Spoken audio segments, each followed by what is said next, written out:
Señor, este es un privilegio que tenemos todos, un privilegio maravilloso que debemos disfrutar, debemos aprovechar durante todo el tiempo.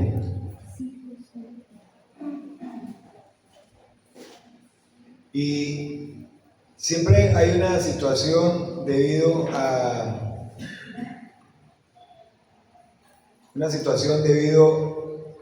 la celebración del Día de la Biblia. Pues llamamos el mes de la Biblia, el Día de la Biblia. Ya ve uno en internet hace un tiempo para acá, que me enteré, yo de pequeño siempre sabía que era en octubre, pero luego he leído que no, que es en septiembre.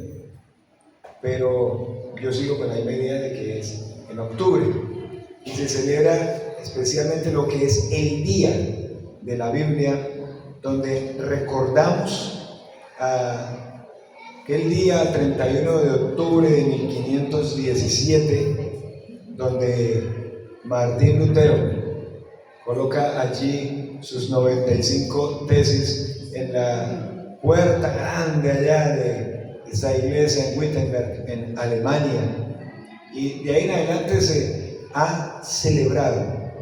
Y en esta mañana vamos a estudiar básicamente lo que pasó, pero por sobre todo a recordar de dónde fue que salió esto, de dónde se originó esto de las 5 solas de la Reforma Protestante.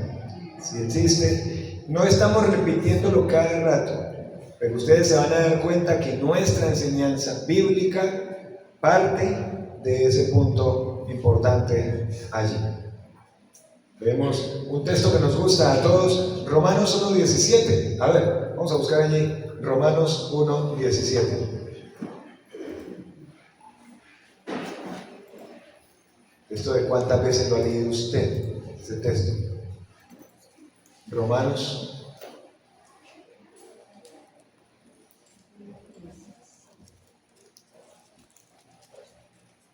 1:17.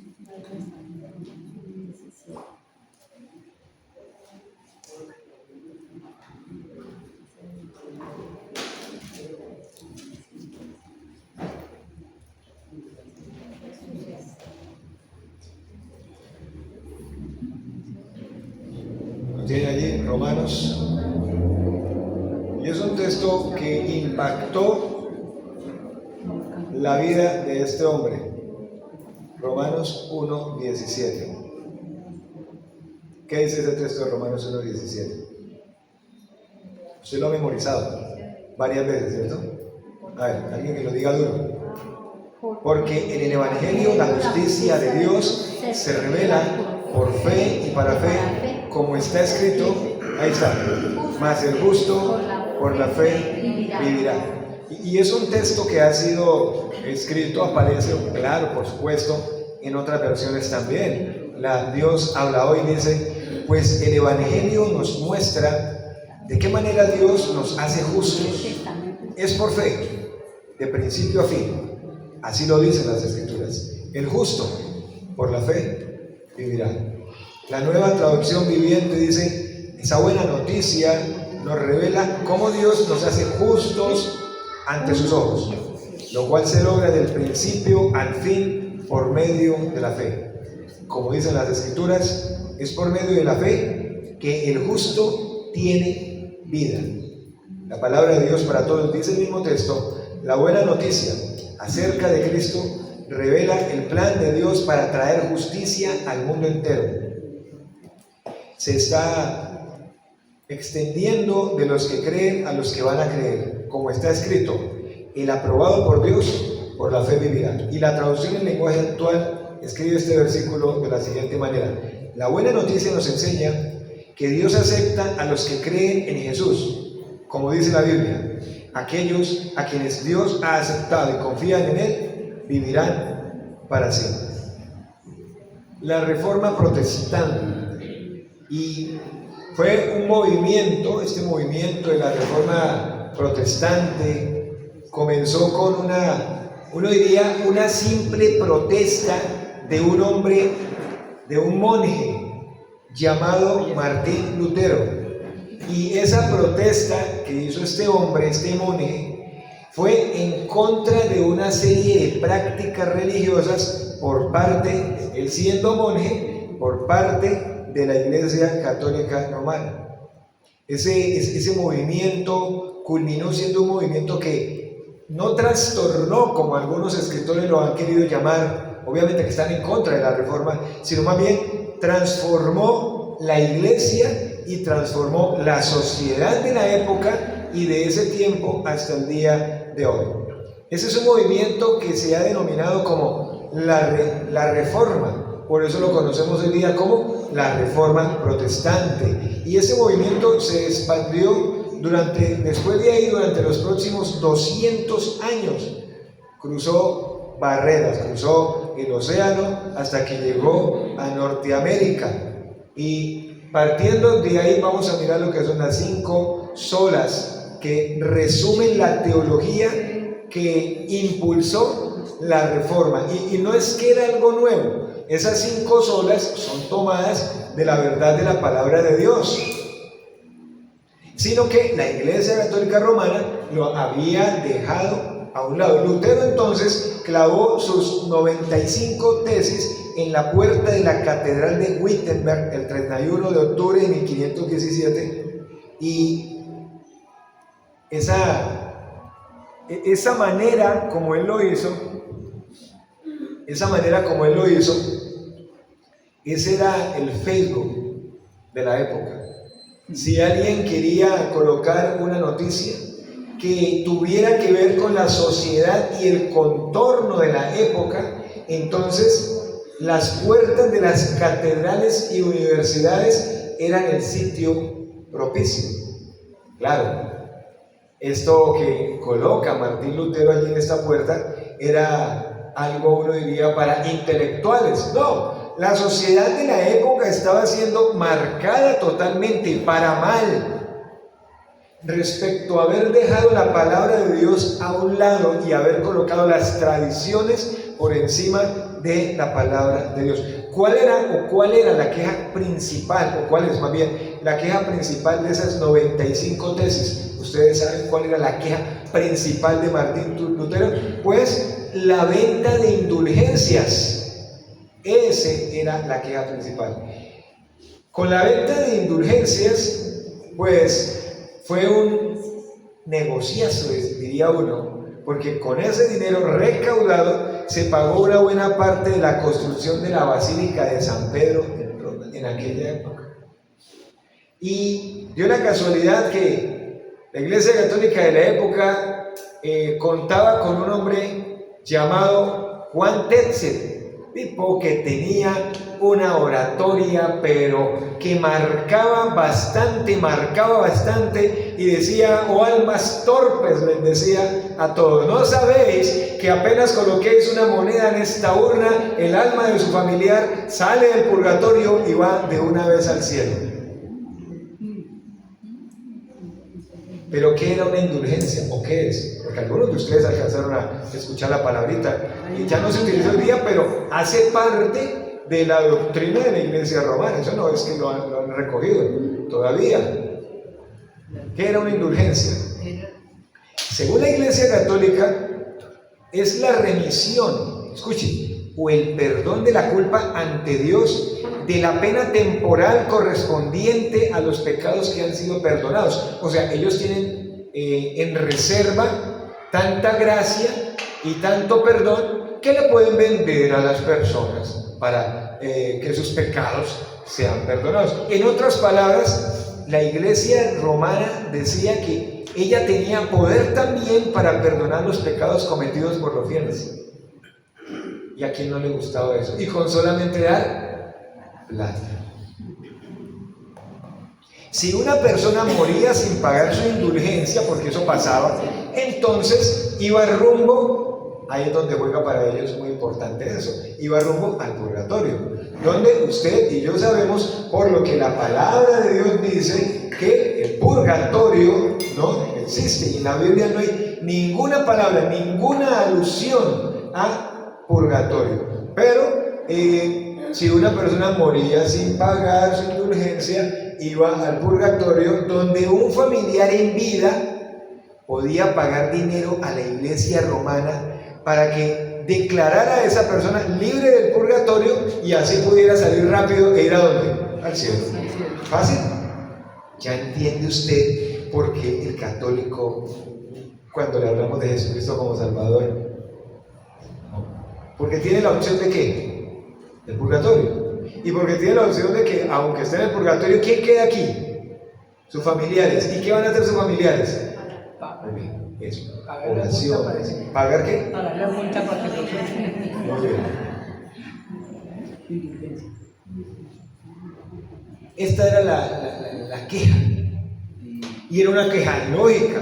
Esto inició todo un movimiento que culminó revisando no solo la venta de las indulgencias, sino también, así no quisiera la Iglesia Católica y los papas de la época, tuvieron que moverse un poco a mirar su propia teología de lo que practicaban y enseñaban, obviamente, de la cual ellos no se iban a mover. Entonces, por años los teólogos reformados pues cuestionaron y cambiaron el entendimiento de la salvación del hombre que la iglesia romana abrazaba. Ellos decían que era solamente por medio de la iglesia que el hombre se podía salvar. Entonces, con el paso de los años, se hizo necesario resumir todo ese nuevo entendimiento teológico de tal manera que otros pudieran visualizarlo de una manera sencilla, pero no simplista. Entonces, para que las personas lo pudieran entender, eso dio origen a las 5 famosas solas. Lo llamamos las 5 solas de la Reforma Protestante. Solo Escritura, solo Escritura.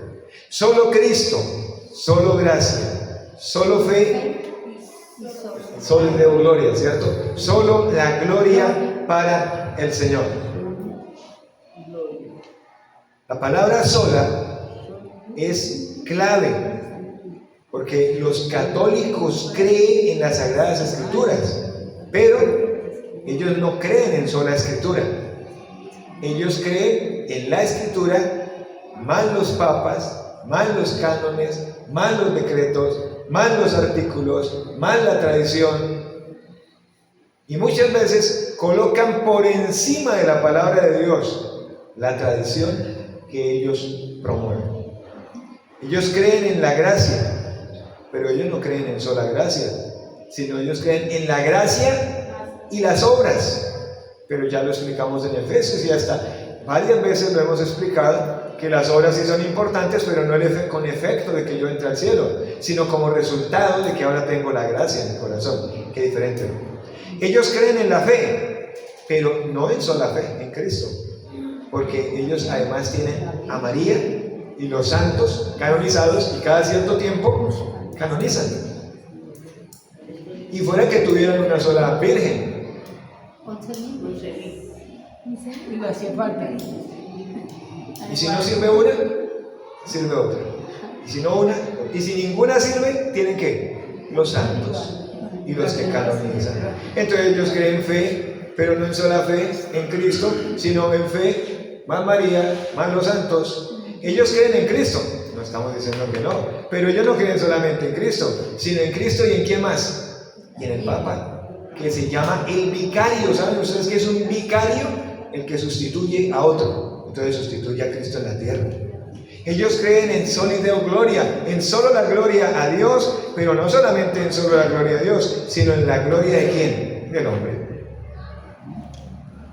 Ahora, la pregunta no es si creemos en estas 5 declaraciones que vamos a explicar. La pregunta para nosotros es si creemos en ellas solamente. Y esa es la pregunta que debemos respondernos cada uno de nosotros hoy. Solo Escritura, solo Cristo, solo gracia, solo fe y solo la gloria a Dios. Vamos a mirar. Solo Escritura.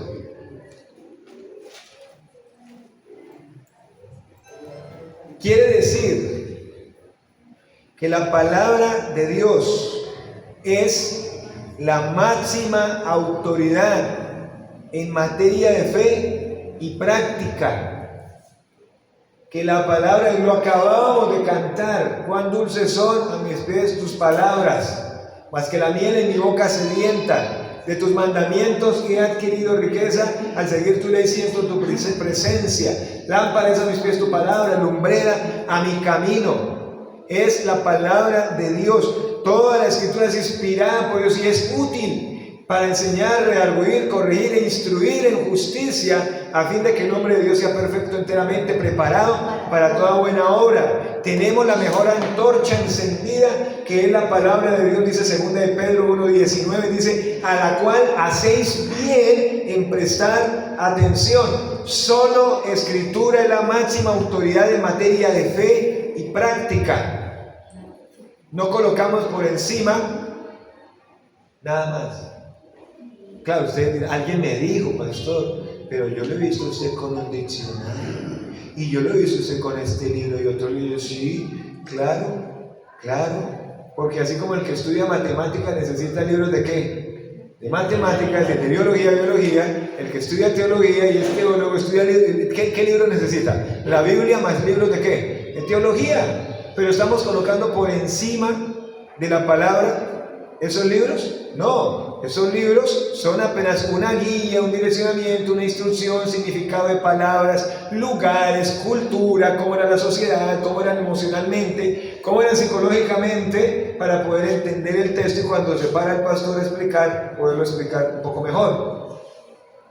Entonces no colocamos por encima de la palabra de Dios otro libro. La Biblia, la palabra de Dios, es la máxima autoridad en materia de fe y práctica. Oh, cuánto amo yo tu ley, decía el salmista. Todo el día es ella mi ¿qué? Mi meditación. Entonces, nada que contradiga la revelación de Dios puede regular la vida del creyente. Si algo está contradiciendo lo que está revelado en la palabra de Dios, eso no lo debe usted estar tomando como autoridad para su vida. Solo lo que diga la palabra de Dios. Juan Calvino, un teólogo muy usado por Dios, dijo que la Sagrada Escritura es autoritativa. ¿Por qué? Porque es Dios hablándonos. Todas las veces que usted quiera que Dios le hable, es la palabra. Alguien entonces dijo, yo quiero que Dios me hable, y he encontrado personas que siempre están con esa lucha, pero es que yo quiero que Dios me hable, quiero que Dios me hable. ¿Cómo nos va a hablar? Hoy día no nos va a hablar como hablaba en el Antiguo Testamento y en los tiempos bíblicos. Ustedes han leído lo que dice Hebreos capítulo 1, del 1 al 3. En los pasados, Dios nos habló por medio de sus siervos, los profetas, pero en este tiempo nos ha hablado por medio de ¿quién? De su Hijo Jesucristo, quien fue hecho superior a los ángeles de Dios y fue ungido con óleo de alegría. ¿Nos habla por quién? Por Jesucristo. ¿Y Jesucristo qué es? En el principio era el verbo era con Dios, el verbo era Dios. ¿Qué es Jesucristo? La palabra de Dios. ¿Y por dónde nos habla Dios hoy día? Por su palabra, por su palabra nos habla Dios. Como iglesia, lo que debemos hacer es someternos única y exclusivamente a la palabra de Dios. En la iglesia local, esta iglesia local, tiene como centro la palabra de Dios. Sí, cantamos, pero procuramos cantar canciones que tengan sentido bíblico. Pero vamos a visitar una casa y leemos la palabra. Pero hay reunión de damas, ¿y cuál es el centro? Sí, se ríe y se habla, pero ¿cuál es el centro? La palabra de Dios. Vamos a una reunión de hombres, ¿y cuál es el centro? Sí, hay refrigerio y todo, pero ¿qué es lo importante? La palabra de Dios. Hay clase de niños, ¿y qué están haciendo allá? La palabra de Dios. Vamos al funeral, la palabra. El matrimonio, la palabra. El centro debe ser, como iglesia, la palabra de Dios. Martín Lutero dijo, hay solo una cosa que es inerrante en esta vida. Inerrante es que no tiene errores. Esas son las Sagradas Escrituras. El ser humano se ha dedicado a mirar qué error tiene la Biblia. Que como que la Biblia se contradice. Vea que sí se contradice. No se contradice. ¿Saben ustedes por qué la palabra de Dios no se contradice? ¿Por qué? Por ejemplo, Están los 5 primeros libros de la Biblia, que son el Pentateuco. Y está el apóstol Pablo, que escribió 13 epístolas del Nuevo Testamento. ¿Por qué Pablo no se contradice con lo que escribe en el Antiguo Testamento? Con lo que está escrito. Porque la palabra es inspirada por Dios. Si hubiera sido creación de Pablo o de Moisés, muy seguramente se contradicen, ¿cierto? Pero como es inspirada por Dios, ¿saben ustedes qué es inspirado por Dios? ¿Qué es inspirado? Ya lo hemos explicado. ¿Inspirado qué es? Respirar. Respirado. Fue colocado en la mente de los profetas. Y ellos escribieron la palabra de Dios. ¿Y escribieron cómo? Exactamente lo que Dios quería que ahí se escribiera. Y se escribió entonces de una manera sin errores. Los puritanos escribieron en la Confesión de Westminster, que es de donde parten nuestras creencias también. La escritura sola es la que puede atar la conciencia de los creyentes. La escritura sola. Si hay algo que nos ate, que nos deba atar, que nos ate ¿qué? La palabra de Dios, que nos ate. Y ella se encarga de ¿qué? De desatar también. Juan 8:32, conoceréis la verdad y la verdad ¿qué? Os hará libres, libres. Los libros pueden informarnos. Los libros pueden hacer muchas cosas, pero reformarnos y transformarnos solamente la palabra de Dios. Cuando usted lee en Romanos capítulo 15, el versículo 4, dice, porque todo lo que fue escrito en tiempos pasados para nuestra enseñanza se escribió, a fin de que por medio de la paciencia y del consuelo de las Escrituras tengamos esperanza. Todo lo que fue se fue para que hoy día tengamos nosotros ¿qué? Esperanza. Para que por medio de la Escritura tengamos ¿qué? Consolación. Lo que hicieron los reformadores, Juan Calvino, Martín Lutero, Juan Zwinglio y otros más, fue liberar la palabra de la jerarquización como la tenía la Iglesia Católica Romana, porque ellos colocaron por encima tradiciones, papas, rosarios, imágenes y tantas otras cosas, y dejaron a un lado la palabra de Dios. Usted se ha dado cuenta cuál es el centro en la reunión de la Iglesia Católica. ¿Cuál es el centro? ¿Qué tienen en la mitad? No es la palabra. ¿Sí saben dónde está la palabra? Por allá a un lado. ¿Qué es lo importante para ellos? Ustedes que fueron católicos. Las velas, el cáliz. Eso es lo importante para ellos. Pero lo importante es el lavado de manos. La palabra de Dios. La palabra de Dios en el centro de nuestras vidas. Los reformadores hicieron la traducción en el lenguaje popular del pueblo, como lo hizo Martín Lutero al alemán y otros al inglés y después al español. Y imagínense ustedes escuchar la palabra de Dios en su propio idioma y luego además entender que la palabra de Dios hace sabio al sencillo. La palabra de Dios es viva para siempre. La primera sola de la reforma es solo Escritura. La segunda, solo Cristo. Esta es la segunda declaración. La salvación se encuentra solo en Cristo, excluyendo así cualquier otro camino para llegar a Dios. Y esa es la idea que había en el pasado. Y es una idea que por ahí a veces la escucha uno. Todos los caminos llevan ¿a dónde? Y entonces, ¿por qué esa frase? Y se ha interpretado de que cualquier camino va a llevar a la persona ¿a dónde? A Dios. ¿Será cierto eso?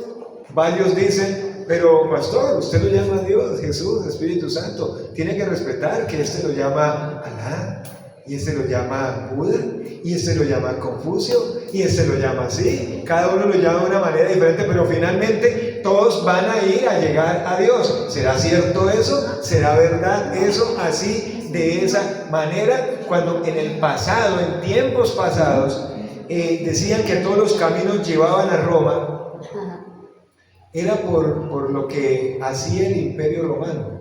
De hecho, no solamente invadía, sino que el Imperio Romano invadía y traía desarrollo al sitio donde invadía. Y allá donde invadía, entonces habían estructuras, había construcciones y hacían caminos y procuraban que de esos pueblos donde invadían esos caminos, los que ellos construían, los llevaran hacia Roma. Fuera fácil para los de Roma venir hasta ahí y los de ahí, en caso tal, ir hasta ahí. Entonces por eso decían que todos los caminos llevan a Roma. Entonces, si fuera que todos los caminos llevan a Dios, entonces ¿para qué Jesús dijo, yo soy el camino, la verdad y la vida? Si fuera así, entonces ¿él para qué decía, yo soy la puerta? Yo soy la luz del mundo, el que me sigue no andará en tinieblas, sino que tendrá la luz de la vida.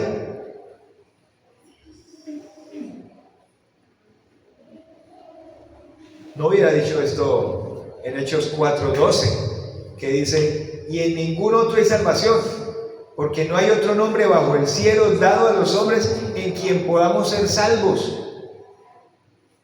Primera de Timoteo 2:5, porque hay un solo Dios y un solo mediador entre Dios y los hombres, Jesucristo hombre. ¿Cuántos? Un solo Dios. ¿Cuántos? Un solo mediador. ¿Quién? Solo Cristo, Jesucristo hombre. Teólogo Juan Calvino dijo que Cristo cumplió una doble obediencia. Por un lado, una obediencia activa, cuando cumplió toda la ley sin fallar ninguno de los mandamientos. Recuerdan que él dijo, no he venido a abrogar la ley, a pasar por encima, sino he venido a ¿qué? A cumplirla. Y además Jesús cumplió otra obediencia, que fue una obediencia pasiva, cuando pagó por los pecados del pueblo, muriendo en la cruz y derramando la sangre, su sangre. Hoy día es necesario el pasaporte para ir a algunos países, y en otros se necesita pasaporte y se necesita la visa, ¿cierto? Pero pensemos en los que tienen pasaporte y usted quiere entrar a un país que pide pasaporte y usted va nomás al aeropuerto ahí en Bogotá. ¿Qué le van a decir si no lleva su pasaporte? ¿Qué le van a decir? ¿Qué le van a decir? No puede viajar, simplemente no va a poder viajar, lo sentimos. Ah, pero es que compré tiquete. ¿Necesita qué? Pasaporte. Jesucristo es como el pasaporte de entrada al cielo. Tenemos que llevar a que las personas que nos rodean se aseguren de que antes de partir de este mundo tengan pasaporte, tengan a Cristo, porque si no, muy buenas obras y muy cosas bonitas, pero si no tiene a Cristo, no va a entrar al cielo. Jesucristo llevó el pecado de la humanidad en la cruz, sufriendo la ira de Dios en nuestro lugar. ¿Ustedes recuerdan cuando Jesús estaba en la cruz, que Él dijo, Eloí, Eloí, lama sabactani, y Él luego dice, Dios mío, ¿por qué me han desamparado? ¿Qué quería decir eso? Que no le pase a usted lo que pasa siempre, que solamente se queda. Usted lee esos versículos, es solo en marzo o en abril, no más. Por lo tanto, no ha pensado en el significado. ¿Qué estaba pasando ahí? ¿Qué había ahí? ¿Por qué Jesús estaba diciendo, Dios mío, ¿por qué me has desamparado? ¿Cómo así? No me diga que les pasa que solamente leen el versículo en marzo o en abril. Y lo repiten ahí todos los días. Y yo me sé las 7 palabras de Jesús. ¿Qué quiere decir? Dios mío, ¿por qué me has desamparado?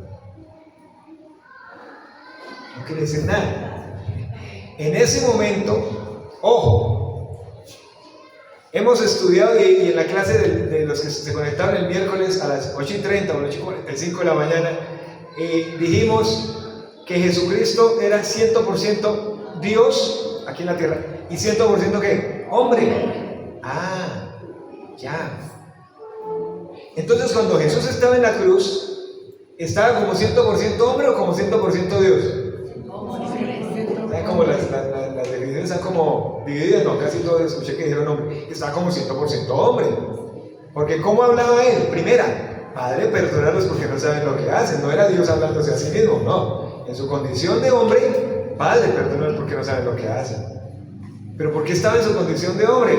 Porque se requería que para pagar el pecado, el hombre mismo debía pagar por su pecado. Pero usted no podía pagar por su pecado, ni yo podía pagar por mi pecado, ni nadie lo podía hacer. Se necesitaba uno que ¿qué? Que nunca hubiera hecho ¿qué? Pecado, no hubiera habido engaño en su boca, hubiera cumplido la ley, puro, santo y sin mancha. Entonces por eso es donde tiene sentido que Dios se manifestó por medio de ¿quién? De Jesucristo. Y el limpio, puro, sin mancha, cumplió la ley, las demandas de Dios, todo completico, y vino y se entregó ¿en dónde? En la cruz del Calvario. Padre, perdona porque no saben lo que hacen. Madre, hay tu hijo, hijo, y hay tu madre. Dios mío, ¿por qué me has desamparado? En ese momento, el 100% hombre, porque todo su sufrimiento fue como 100% hombre, él sintió que Dios Padre le estaba dando la espalda, porque en ese momento Jesús ahí en la cruz estaba cargando el pecado de toda la humanidad. Ustedes, de mí, de los que han venido antes, de los que van a venir después, ahí lo estaba cargando. Entonces por eso sintió, Dios mío, ¿por qué me has desamparado? ¿Ustedes recuerdan qué hubo en ese momento? ¿Que hubo qué? Oscuridad. Claro, hubo oscuridad. Entonces Jesús, solo Cristo llevó nuestro pecado ¿en dónde? En la cruz, sufriendo la ira de Dios en nuestro lugar. Ahí donde tiene sentido. Solo Cristo. Se excluye cualquier otro camino, cualquier santo, cualquier papa, cualquier rezo, cualquier imagen, cualquier cosa se excluye, pensando la persona que por eso va a poder llegar a Dios. Creemos, amén, en solo Cristo salva.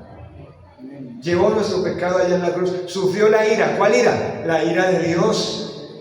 La muerte que debía pagar usted, que debía pagar yo, ¿quién la llevó? ¿Quién la llevó? Solo Cristo. Fue Jesús muerto en la cruz, fue sepultado, mas con los ricos era en su sepultura, dijo Isaías 53. ¿Y qué pasó el tercer día? ¿Qué pasó el tercer día? Jesucristo resucitó entre los muertos. Yo pongo mi vida y la vuelvo a tomar. Derribad ese edificio y en 3 días lo reconstruiré. A eso era que se refería. Y Jesús resucita para manifestarnos ¿qué? El poder y la gracia de Dios. Sí, pero hemos dicho otras cosas. Ustedes dirán, no, el pastor quiere que uno se acuerde de todo lo que nos dice. Sí, porque siempre lo estamos repitiendo. Por eso es que les pregunto. Sí, para manifestar su gracia. Para manifestar que era hijo de Dios. Para manifestar que Dios estaba satisfecho con el sacrificio que Jesús hizo, y para manifestar que ya no hay más sacrificio por el pecado y que el camino abierto está y que nos podemos acercar por solo Cristo. ¿A quién? ¿A quién? Al Padre Celestial. Jesús pagó el castigo por nuestra desobediencia y Él satisfizo toda la demanda de la justicia de Dios. ¿Cuál era la demanda de la justicia de Dios? Que el hombre mismo debía pagar por su pecado.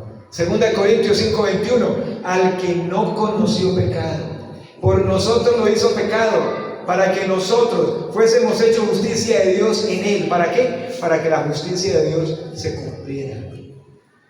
¿Y se cumplió? Claro, toda la ira de Dios cayó ¿sobre quién? Sobre Cristo, y Él estaba entregándose ¿en quién? En nuestro lugar. Y como Él se entregó en nuestro lugar, entonces por eso podemos tener salvación. Todos aquellos que reconocen su condición de pecado y se rinden a Cristo, ¿qué es lo que hace Dios? Les perdona completamente, les declara justos y los reconcilia. ¿Saben eso de qué significa eso de que les declara justos? Justificados. ¿Pero qué significa? Romanos 5:1, justificados pues por la fe, tenemos paz para con Dios por medio de nuestro Señor Jesucristo. ¿Saben qué significa justificados? Los declara sin culpa. Pero va más allá. pura definición teológica. Es el acto mediante el cual el Señor declara justo al pecador y lo ve tan justo como su Hijo Jesucristo. Limpio, puro, sin mancha, como si nunca hubiera hecho absolutamente nada. Así nos ve. ¿Usted se ha puesto a pensar en eso? Por eso creemos en solo Cristo. Amén. Esas son cosas que de verdad requieren amén. Y además nos reconcilió. ¿Saben por qué nos reconcilió? ¿Saben qué es eso de reconciliar? Que Dios estaba en Cristo reconciliando al mundo, no tomándoles en cuenta al hombre sus pecados, y nos encargó a nosotros la palabra de la reconciliación, para que ya no vivamos para Él, sino para aquel que nos dio reconciliación. ¿Por qué nos reconcilió? ¿Cuándo se necesita reconciliación? Cuando hay enemistad. ¿Y cuál era la enemistad? ¿Cuál? El pecado. Muy bien. Entonces Dios nos reconcilió, porque el que crea que nace en este mundo como hijo y muy amigo de Dios está equivocado. Nace como enemigo y no hijo. Naces en la familia del diablo. Entonces por eso se necesitaba reconciliación. Dios nos reconcilió por medio de su Hijo Jesucristo. Y no fue que nosotros tomamos la iniciativa. ¿Quién tomó la iniciativa? Dios. Segunda sola de la Reforma. Pero eso no es porque sea sola de la Reforma, porque en la Biblia la palabra de Dios lo dice desde Génesis hasta Apocalipsis. Solo Cristo. Amén. Solo Cristo.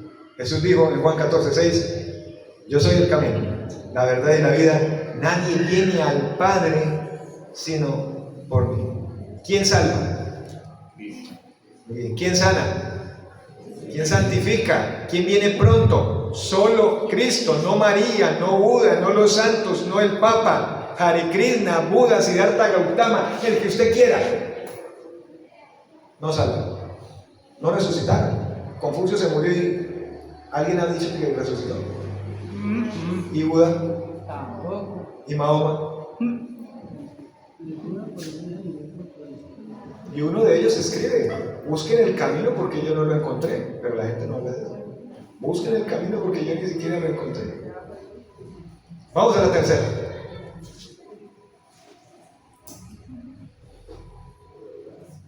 ¿Solo qué? Solo gracia. Solo por gracia. La salvación es un regalo de Dios. Así como nos gusta todo, al gratín. ¿Sí? ¿Sí nos gusta todo? ¿Cómo hace usted cuando va al supermercado y pasa por los pasillos del supermercado grande y están dando degustaciones? Usted da 3, 4 vueltas hasta que al fin, ¿cierto? ¿Y por qué se acerca? Porque es que Gratis. a mí alguna vez me pasó pensando que era algo gratis. Iba con mi hijo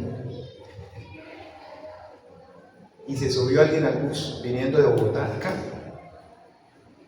Y a mí me pareció extraño que empezó a repartir sándwiches. Pero algo me decía: no lo reciban, porque al final se lo van a cobrar. Entonces empezó la persona a decir que era una degustación. Eso fue lo que dijo al principio. Bueno, le dio a los que iban adelante de mí. Cuando llegó a mi puesto, pues realmente yo no lo recibí. Como yo iba con mi hijo pequeño, pues él no lo recibe. Y yo, es que no lo cobren, ¿no? Y al final, ella le repartió como a 10. Se paró: bueno, está el sándwich rico, delicioso, con jamón y crema de esto y crema de lo otro. ¿Cómo les ha parecido? No, rico. ¿Cómo les pareció, papito? Le dije yo: no, rico. Y la señora dice: ¿les pareció rico? Son 10,000 pesitos.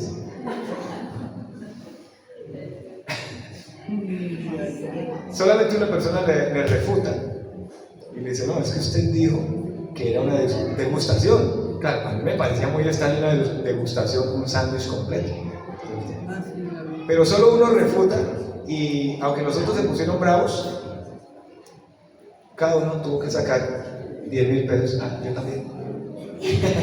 No, el punto fue que yo también ayudé a eso. ¿Sí?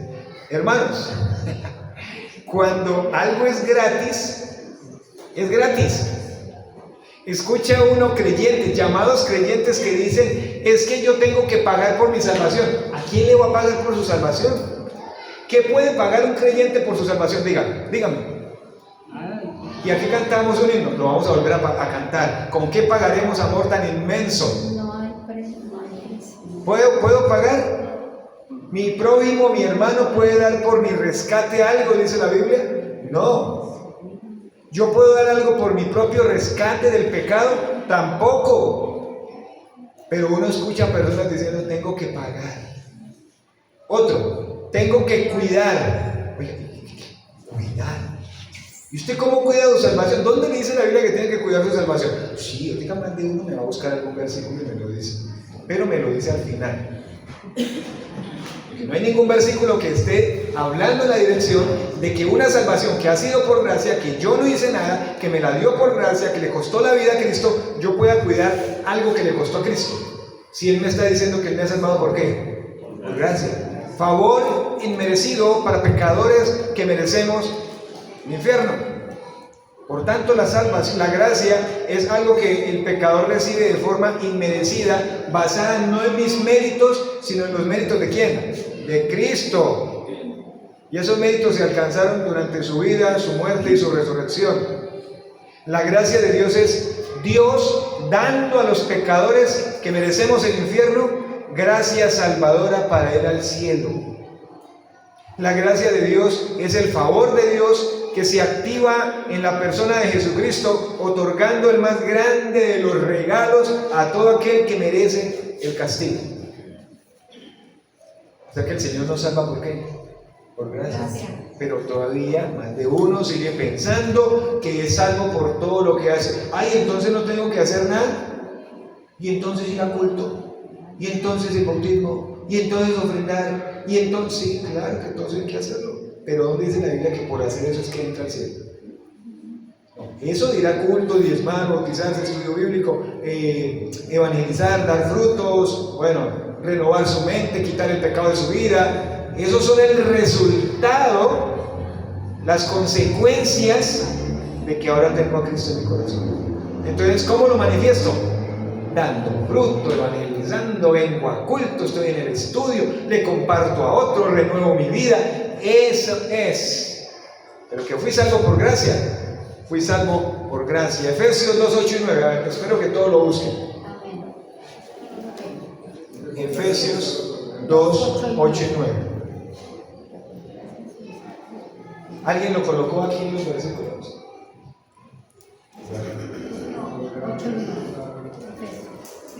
Sí, sí.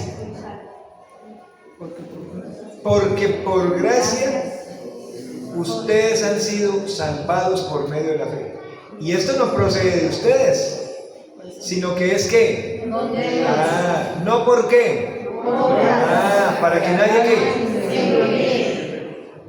venga. Y si fuera por obras, ¿qué pasaría?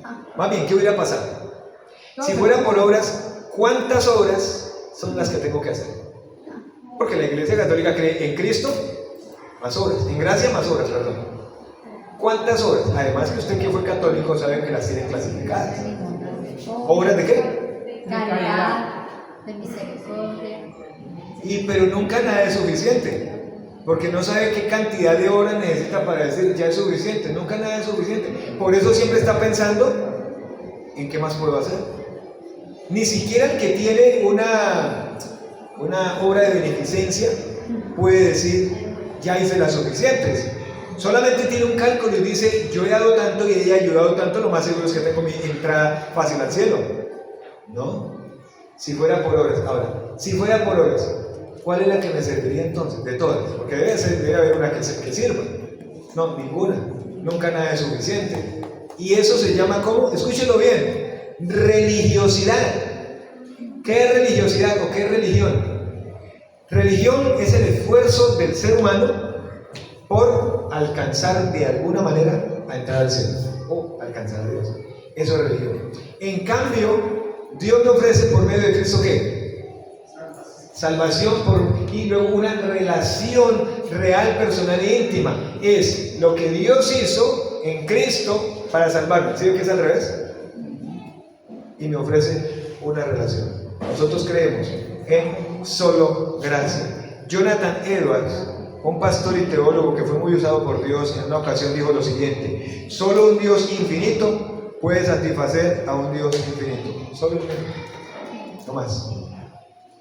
La gracia es dada por, y todo es por gracia. Y estamos en esta mañana aquí por gracia.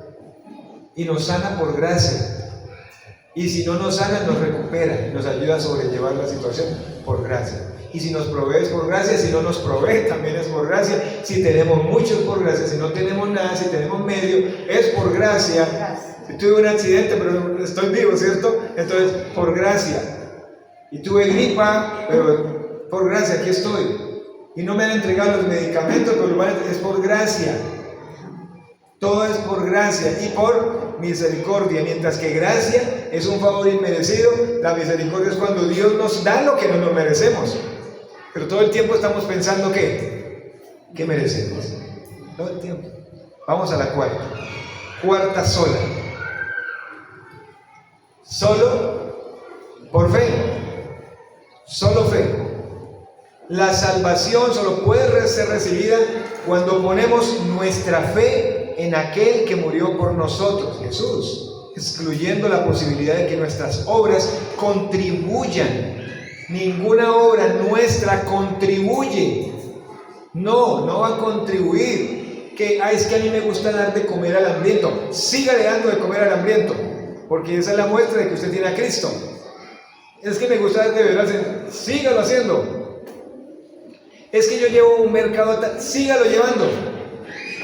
Pero no crea que por eso está siendo más aceptable, Dios lo quiere más, como que se está convirtiendo en más preferido de Dios. Es que como yo hice, lo que sí es cierto es que cuando bendigo a otro, Dios bendice. Eso sí, téngalo por seguro. Y un paréntesis en esto que estoy diciendo. Todo lo que, cuando uno está predicando, Dios está colocando cosas en la mente. Entonces si las coloca, me dice, y yo me niego a decirte así. Un paréntesis.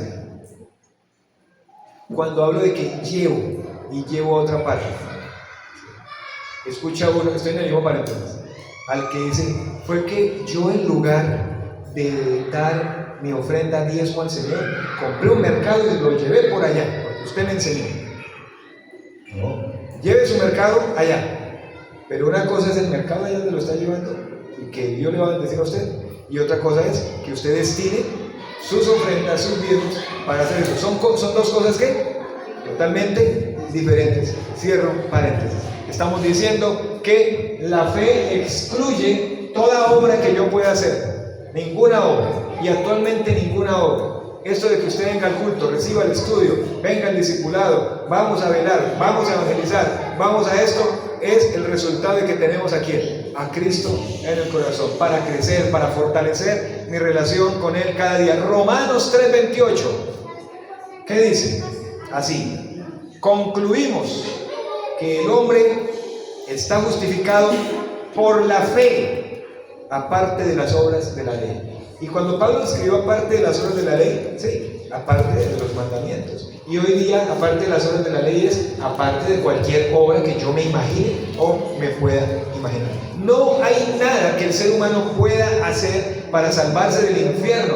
Lo único que podemos hacer es arrepentirnos. Y ni siquiera cuando la persona es salva, ni siquiera va a poder decir, fue que yo me arrepentí. No, eso de que se arrepintió, Dios mismo lo hace. O sea, lo lleva a que usted se arrepienta y crea en Jesús para que sea librado del castigo en el infierno. Juan 1:12 dice de la siguiente manera. Juan 1:12. Alguien que lo lea, por favor. Duro.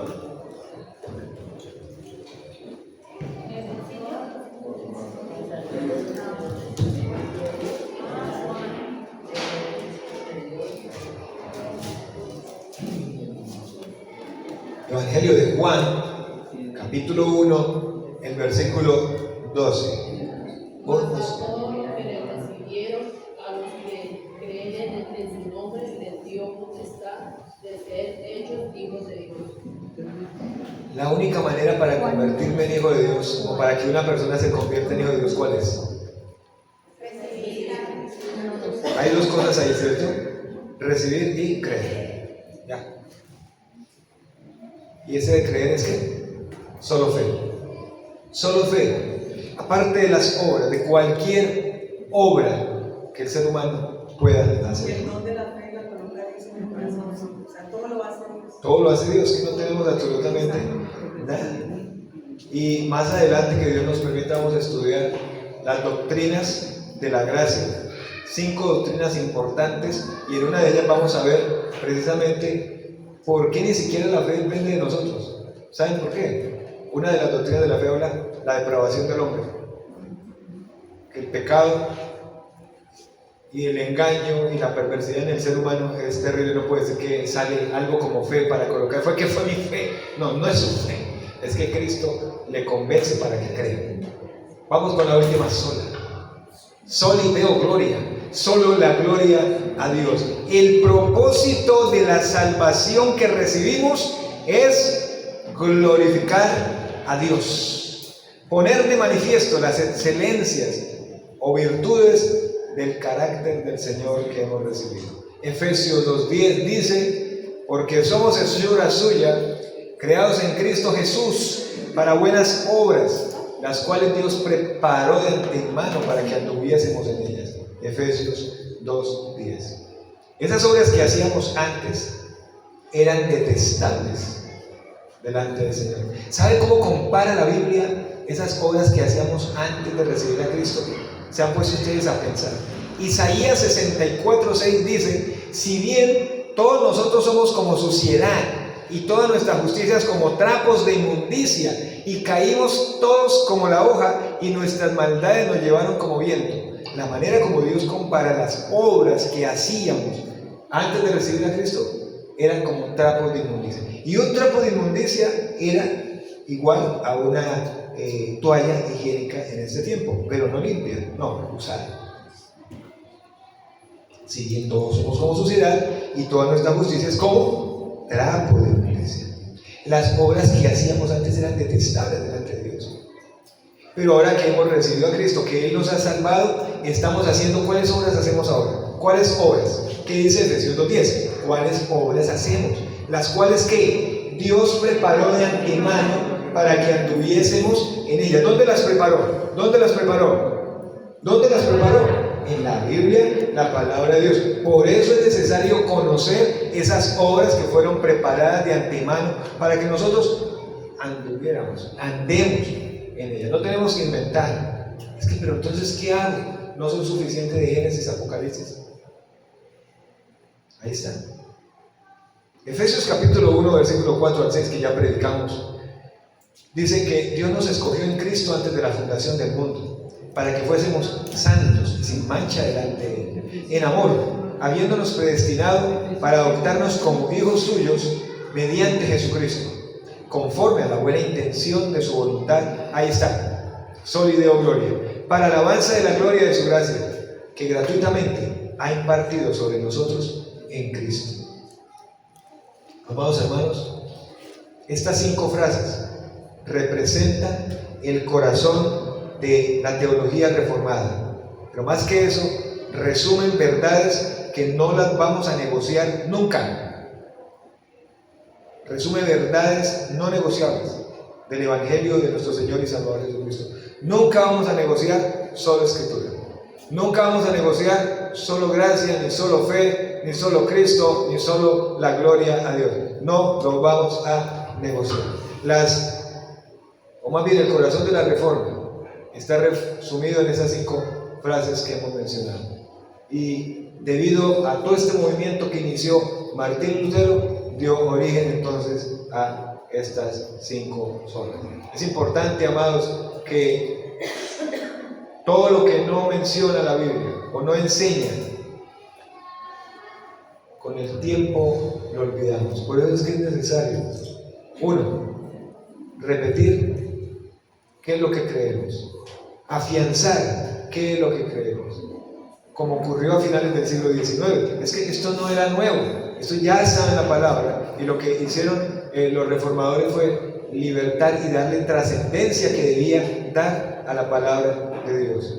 Y se habla, amados hermanos, de un avivamiento que se está dando en muchos sitios donde se está volviendo a la palabra, pero también en otros sitios es un espectáculo la palabra en esos sitios. O sea, lo que uno escucha son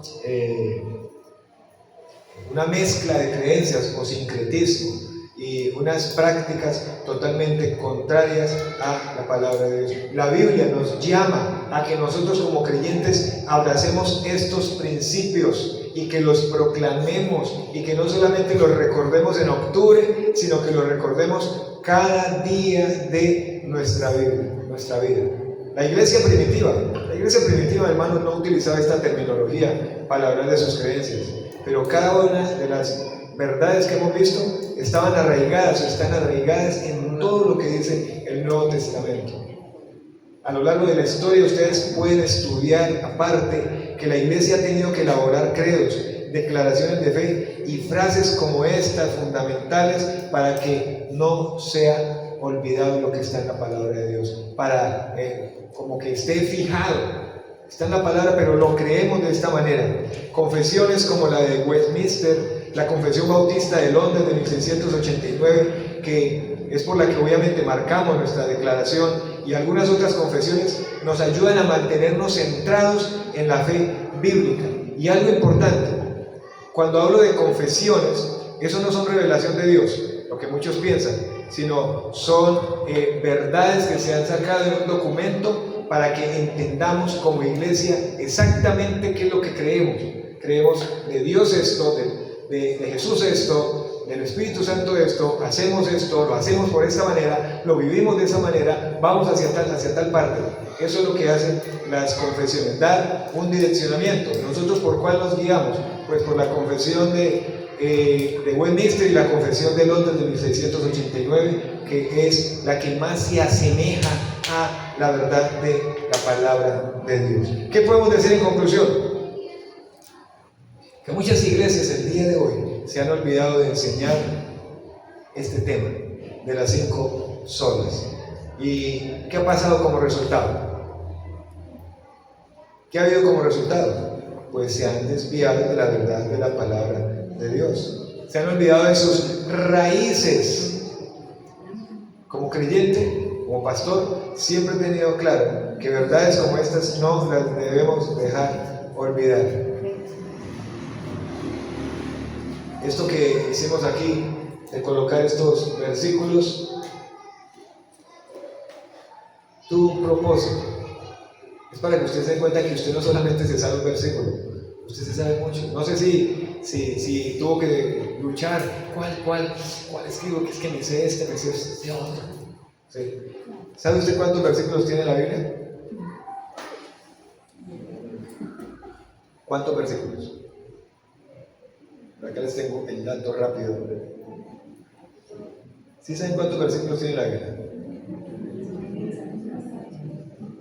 Y que uno de esos nos los aprendamos.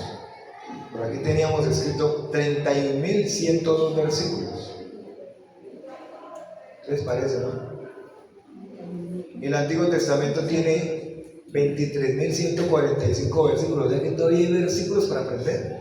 Y en el Nuevo Testamento hay 7.957. ¿Cuántos versículos tenemos para aprender todavía? ¿Poquitos? ¿Hartos? ¿Cuántos versículos se sabe? ¿Del antiguo cuántos son? Son 66 libros. ¿Sí? ¿Saben cuántos capítulos? ¿Cuántos capítulos? 1189 capítulos. 31.102 versículos.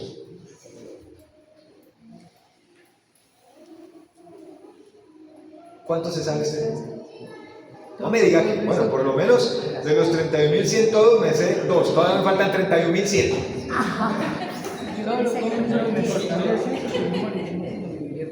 No, que podamos memorizar los textos de la palabra de Dios, ¿sí? Saber ubicarlos. Y parte de esto, amados hermanos, es lo que estamos haciendo en la reunión de hombres. Estamos estudiando el fundamento de la fe cristiana y ya pasamos por ahí. Está dividida la Biblia así: cuántos capítulos, cuántos libros, quién lo escribió. ¿Por qué? Porque solo escritura es muy importante. Colóquese de pie. Solo Cristo es muy importante. Solo por gracia es muy importante, solo por fe y solo la gloria a Dios. Vamos a orar a Él. Señor, oramos en esta mañana, dándote gracias por tu palabra y gracias por estos hombres aguerridos, entregados que permitiste en el siglo pasado. Esto fue por lo menos en el siglo XVI que estuvieron estos hombres como Juan Calvino, Lutero, Zwinglio, Hus y tantos otros, Señor, que utilizaste para que se pararan al frente de esas autoridades que estaban desviando al pueblo hacia donde no era. Y gracias, Señor, porque tocaste el corazón de este hombre para ir de frente. Y cuando él manifestó allá, mi conciencia está atada, cegada por la palabra, que no se iba a retractar a menos que le comprobaran lo contrario por la palabra. Señor, lo que está en tu palabra no lo vamos a negociar. No vamos a negociar solo escritura, no vamos a negociar la salvación por medio de Cristo, por medio de la fe, por solo la fe y darte la gloria a ti. Señor, gracias. Gracias, Padre Celestial, porque tu palabra es real, es verdadera, y que nosotros amemos tus palabras y te amemos a ti y reconozcamos que nos has salvado y queremos vivir para ti y cada día darte la gloria, la adoración y la exaltación de vida a tu nombre. Gracias te damos en esta mañana, en el nombre de Jesús. Amén y amén. Amén. Siéntese, por favor.